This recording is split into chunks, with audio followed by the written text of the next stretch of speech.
A US company closes the quarter with fewer employees, unchanged volume, and higher output per worker.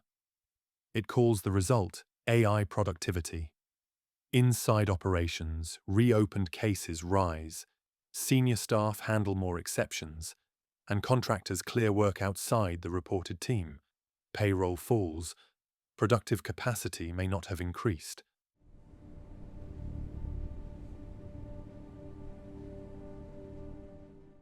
Labor substitution and genuine productivity can create the same headline but produce different businesses. Substitution reduces visible labor. Productivity increases useful output from all resources consumed. One improves the employee count, the other improves the system. The first distortion sits in the denominator. Output per employee rises when headcount falls faster than output. The ratio can strengthen while rework and external support expand. A cleaner metric can hide a heavier operation. Consider a modeled case. 100 employees resolve 1,000 cases.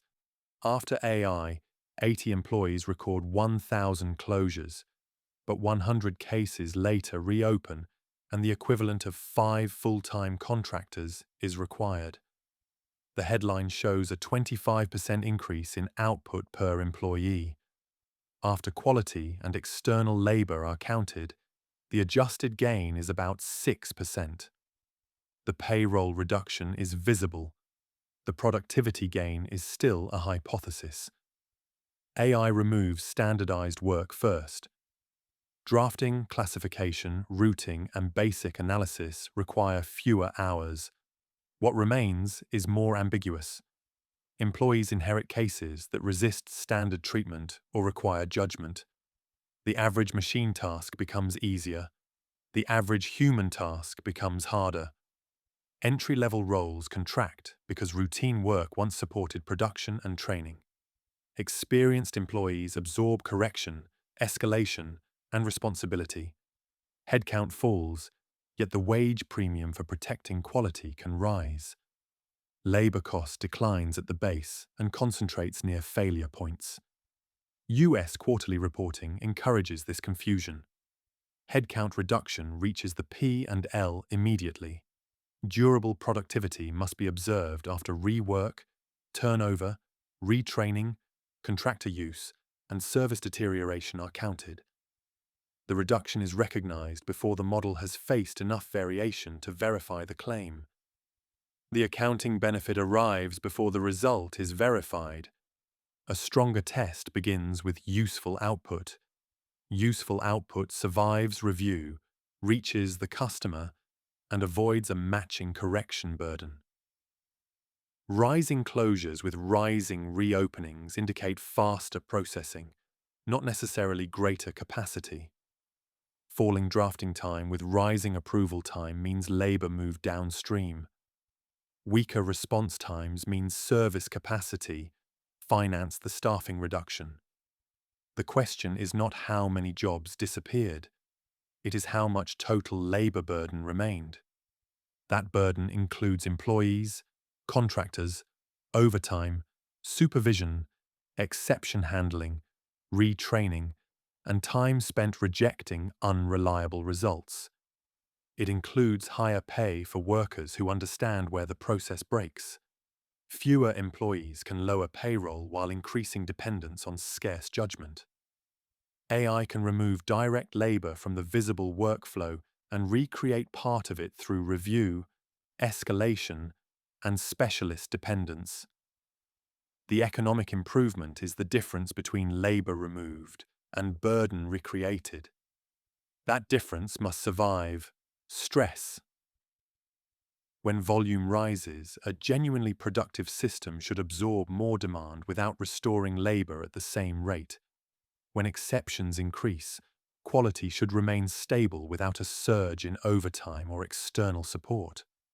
When experienced employees leave, output should not collapse because essential judgment existed only in their habits. A substitution-heavy system can perform well at normal volume and still fail these tests. Missing labor returns through queues, contractors, deferred work, customer recovery, or emergency hiring. It may return outside the original department, leaving its ratio attractive while enterprise capacity weakens. The burden shifts before the metric catches up. Turnover and geography expose another US labor market constraint. Automation can look stable while the employees who designed its workarounds remain. Once they leave, undocumented exceptions surface.